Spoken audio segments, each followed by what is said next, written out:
সকল গৌরব প্রশংসা ধন্যবাদ মহিমা মহান প্রেমময় পিতা পরমেশ্বর তোমাকে দিই। হে করুণাময় মঙ্গলময় জীবন্ত স্বর্গীয় পিতা পরমেশ্বর, তোমার দয়াতে যে আজ আমরা বেঁচে আছি এখনো পর্যন্ত, তার জন্য তোমায় জানাই অসংখ্য অসংখ্য ধন্যবাদ। তোমার শ্বাসবায়ু দিয়ে তুমি আমাদেরকে বাঁচিয়ে রেখেছো, তার জন্য তোমায় জানাই অসংখ্য অসংখ্য ধন্যবাদ।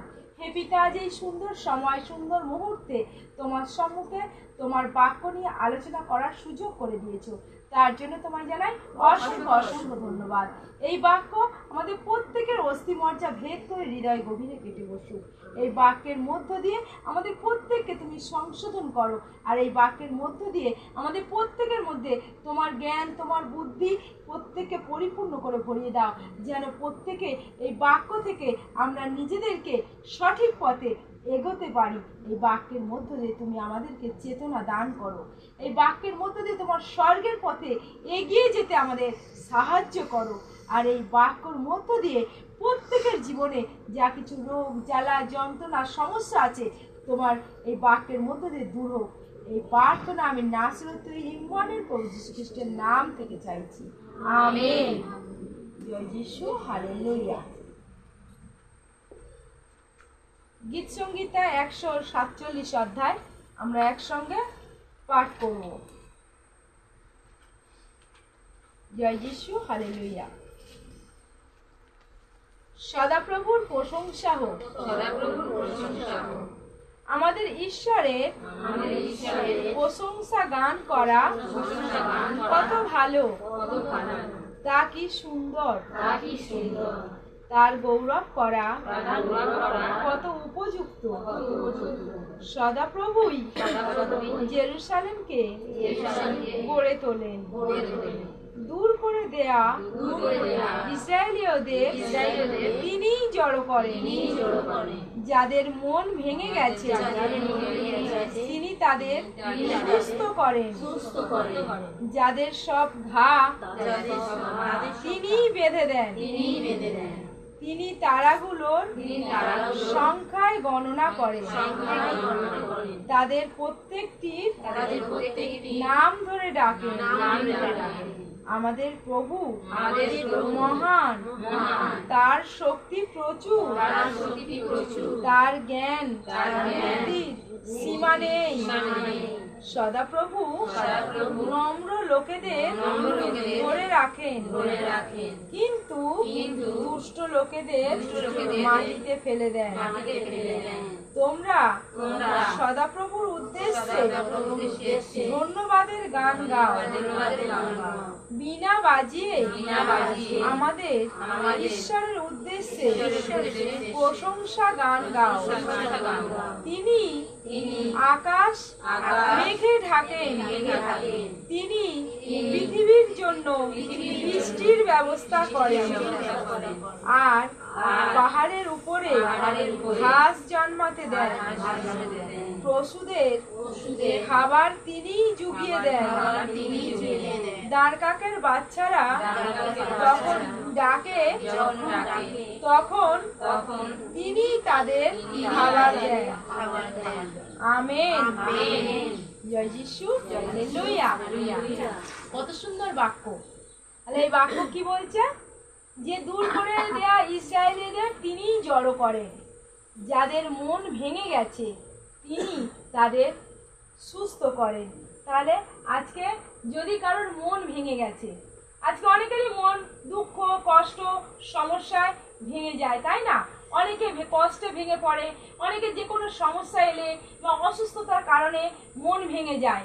অনেকেই আমরা বলে থাকি আমার মন ভালো নেই, আমার মন খারাপ, আমার মনটা ভেঙে গেছে। অনেকে আবার অনেক সময় বলে দূর আমার মনটা ভেঙে গেছে। আর প্রভু তার বাক্যে বলছে কি, যে যাদের মন ভেঙে গেছেন তাদের তিনি সুস্থ করেন, আর তাদের সব ঘা তিনিই বেঁধে দেন। হালেলুয়া। তাহলে যে কোনো ঘা, আজকে অসুস্থতার যে কোনো বলছে তাদের সব ঘা তিনি বেঁধে দেন। তাহলে আজকে যাদের মন ভেঙে গেছে যে কোনো সমস্যায়, সে হতে পারে অর্থনৈতিক কোনো সমস্যা, আর্থিক সংকট অভাব হতে পারে, বা যে কোনো মানসিক চিন্তা হতে পারে, বা অসুস্থতা যে কোনো রোগ তাকে ধরে বসেছে, তাই যে কোনো সমস্যা, যে কোনো রোগ, সেখানে বলছে যে তিনি তাদের সব ঘা তিনি বেঁধে দেন, তিনি তারাগুলোর সংখ্যায় গণনা করেন। হালেলুয়া। তাহলে আমরা কেউ কখনো ভেবে চিন্তে পরিকল্পনা করতে পারি, চিন্তা ভাবনা করতে পারি যে ওই আকাশে তারাগুলোকে নাম ধরে কেউ ডাকবে? কিন্তু ঈশ্বর প্রত্যেকটা তারাকে সংখ্যায় গণনা করতে পারে। তাহলে প্রত্যেকটা তারাকে ঈশ্বর কিন্তু সৃষ্টি করেছেন, তাই তিনি জানেন, সংখ্যায় গণনা করতে পারেন। কিন্তু পৃথিবীর কেউ এমন নেই যে তারাকে ওই তারাগুলোর সংখ্যায় গণনা করতে পারে। কেউ পারে? কখনো পারবে না। তারাকে কখনো গোনা যায়, আকাশের তারা? কিন্তু ঈশ্বর বলছে তিনি তারাগুলোকে সংখ্যায় গণনা করেন, তাদের প্রত্যেকটির নাম ধরে ডাকেন। হালেলুয়া। তাহলে ঈশ্বর বলছে কি আকাশের সূর্য, চন্দ্র, তারা সব ঈশ্বরের সৃষ্টি, তাই না? আর সেই তারাগুলোকে ঈশ্বর নাম ধরে ডাকে, সংখ্যায় তো গণনা করেন, আবার কি করেন? তাদের প্রত্যেকের নাম ধরে ডাকেন। তাহলে কোন তারাটার কি নাম ঈশ্বর জানে, আর ঈশ্বর সেই তারাদের নাম ধরে ডাকে। এই পৃথিবীতে কোথাও কেউ বলতে পারেনি যে তারাদের নাম ধরে ডাকে, আকাশের তারাকে সংখ্যায় গণনা করতে পারে, কেউ কখনো কোথাও বলেনি।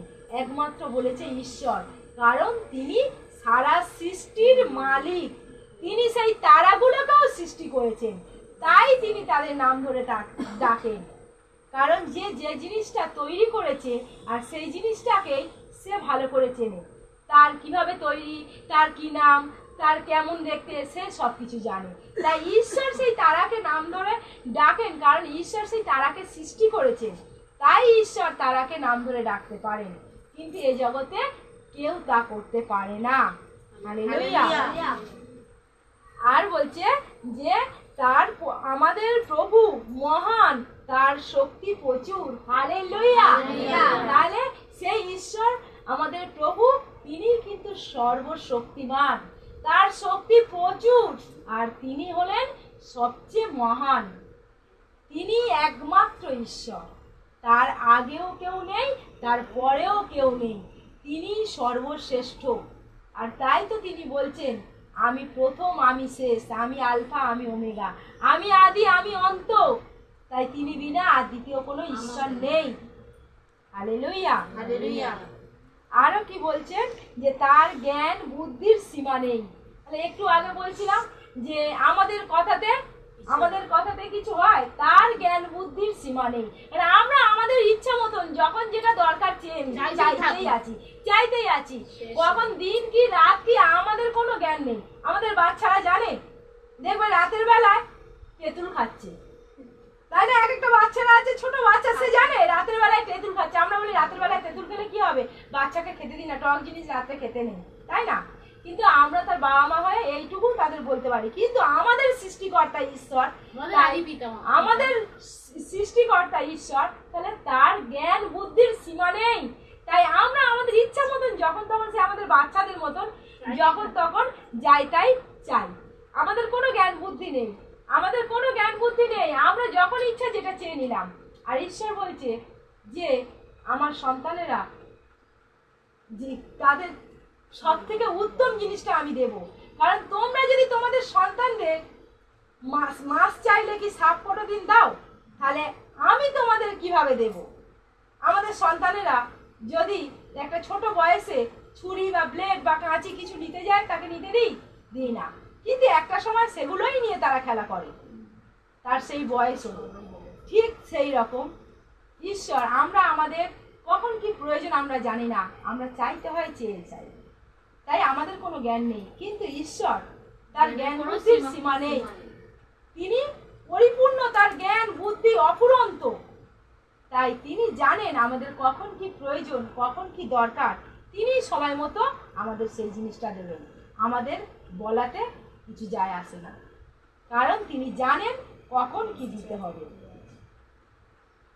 আর তাই তিনি বলছেন যে সদাপ্রভু নম্র লোকেদের ধরে রাখেন। তাহলে আজকে যদি আমরা নম্র হতে পারি, তিনি আমাদের ধরে রাখবেন। কিন্তু দুষ্ট লোকেরা কি হবে, বলছে মাটিতে ফেলে দেন, যে দুষ্ট লোক তাকে ঈশ্বর কি মাটিতে ফেলে দেবেন। কিন্তু যদি নিজেকে আমরা নত নম্র করতে পারি সেই প্রভু যিশুর মতো, তাহলে তিনি আমাদেরকে ধরে রাখবেন। হালেলুয়া। তাহলে আজকে আমরা যারা এই ঈশ্বর চরণতলে এসেছি, আমরা যেন প্রত্যেকে নিজেদেরকে নিচু করতে পারি, নিজেদেরকে নত করতে পারি, নম্র করতে পারি।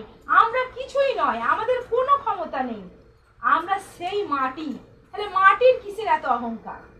মাটির যেন কোনো অহংকার না থাকে, কারণ ঈশ্বর আমাদের সেই মাটি থেকে সৃষ্টি করেছে। কিন্তু সেই মাটি যদি আমরা নিজেদেরকে সেই মাটি ভেবে নত নম্র করি, আর ঈশ্বর ফুলদানি করে স্বর্গে নিয়ে যাবেন। হালেলুয়া। সেই মাটি থেকে তৈরি সুন্দর ফুলদানি করে আমাদের স্বর্গ রাজ্যে বসাবেন। তাই আমরা নিজেদের যেন নিচু নত নম্র করতে পারি। আর কি বলছে? তোমরা সদাপ্রভুর উদ্দেশ্যে ধন্যবাদের গান গাও, বীণা বাজিয়ে আমাদের ঈশ্বরের উদ্দেশ্যে প্রশংসা গান গাও। তাহলে আমাদের সর্বদা ঈশ্বরের প্রশংসা গান করতে হবে, ধন্যবাদ দিতে হবে। আমরা যেন বীণা বাজিয়ে, অর্থাৎ বাদ্যযন্ত্র, হয়তো বীণা আমাদের কাছে নেই, কিন্তু যে কোনো সবসময় থাকে না, কিন্তু আমাদের কাছে যা আছে তাই আমাদের সব থেকে প্রথম এই যে হাতে 10 তারের বীণা, এটা বাজিয়ে আমরা ঈশ্বরের প্রশংসা ধন্যবাদ করতে পারি। এটাই তিনি খুশি হন, এটাই তিনি খুশি হন। আরো কি বলছেন? যে তিনি আকাশ মেঘে ঢাকেন, তিনি পৃথিবীর জন্য বৃষ্টির ব্যবস্থা করেন। হালেলুয়া। তাহলে আমাদের ঈশ্বরের এক সন্তান বলছিল চাষবাস হবে, বৃষ্টির প্রয়োজন। ঈশ্বর জানে বৃষ্টির প্রয়োজন। আজ এই বাক্য সঙ্গে সঙ্গে আমাদের সাথে কথা বললো। একটু আগে বলছিল না যে চাষবাসের জন্য আমাদের বৃষ্টির প্রয়োজন, তবু আমরা বলি একটু বাইরে বেরোলে বৃষ্টিতে ভিজে যাবো, বৃষ্টি না হোক। কিন্তু ঈশ্বর ব্যবস্থা করে রেখেছে যে এই পৃথিবীর জন্য বৃষ্টি পাঠাতে হবে, নাহলে চাষবাস হবে কি করে? আমার সন্তানেরা খাবে কি? কোথাও ধস নেমে চলে যাচ্ছে, কোথাও বৃষ্টি নিয়ে। তাহলে সেই জন্য তিনি কিন্তু পৃথিবীর জন্য বৃষ্টির ব্যবস্থা করেন আর পাহাড়ের উপরে ঘাস জন্মাতে দেন। হালেলুয়া। পৃথিবীর উপরে বৃষ্টি পাঠান এই জন্য যেন চাষবাস করতে পারে আর ঈশ্বরের সন্তানেরা ফসল ফলিয়ে যেন খেতে পারে। আর পাহাড়ের উপরে ঘাস জন্মাতে দেন যেন পশুদের খাবার। তাহলে পশুদের খাবার তিনিই জুগিয়ে দেন। তাহলে পাহাড়ের উপরে ঘাস জন্মালে তবে তো পশু খাবে, তাই না? তবে তো পশুরা খেতে পাবে। তাহলে তাদের ঘাসও তিনি জন্মাতে দেন যেন পাহাড়ের গায়ে যেন তারা খেতে পারে। যারা ঘাস খায়, গরু, ছাগল, ভেড়া, তারা তো তাদের খাবার কি ঘাস। তাহলে তারা সেই খাবার যেন খেয়ে বেঁচে থাকতে পারে। আর পশুদেরও খাবার তিনিই যোগান দেন। তাহলে প্রত্যেকটা পশুর খাবারও তিনি যোগান দেন। আর মানুষ তো সর্বশ্রেষ্ঠ, ঈশ্বরের মনের মতো। ঈশ্বরের চোখে মানুষ হলো সর্বশ্রেষ্ঠ, মানুষকে সর্বশ্রেষ্ঠ করে সৃষ্টি করেছে। তাহলে মানুষের জন্য তার কত না বড় পরিকল্পনা, মানুষের জন্য তার কত না চিন্তা, তাহলে মানুষের জন্য কত উত্তম জিনিস তিনি ব্যবস্থা করে রেখেছেন। তাহলে পশুদের জন্য যদি এত সুন্দর ব্যবস্থা করেন, মানুষের জন্য কত না ব্যবস্থা করে রেখেছেন। হালেলুয়া।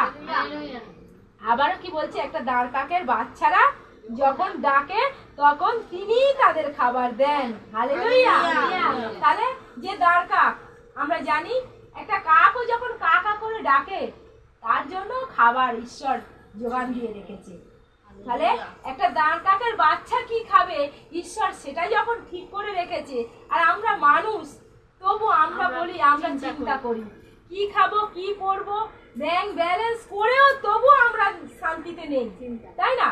তবু আমরা যে যা পারি সামান্য হলেও কি করি, একটু জমানোর চেষ্টা করি ভবিষ্যতের জন্য। তবু আমরা চিন্তা করি মানুষ হয়ে। আজকে ঈশ্বর দাঁড় কাকের বাচ্চাকে যদি খাওয়াতে পারে, তাহলে আমরা কেন নিজেরা চিন্তা করব আমাদের জন্য?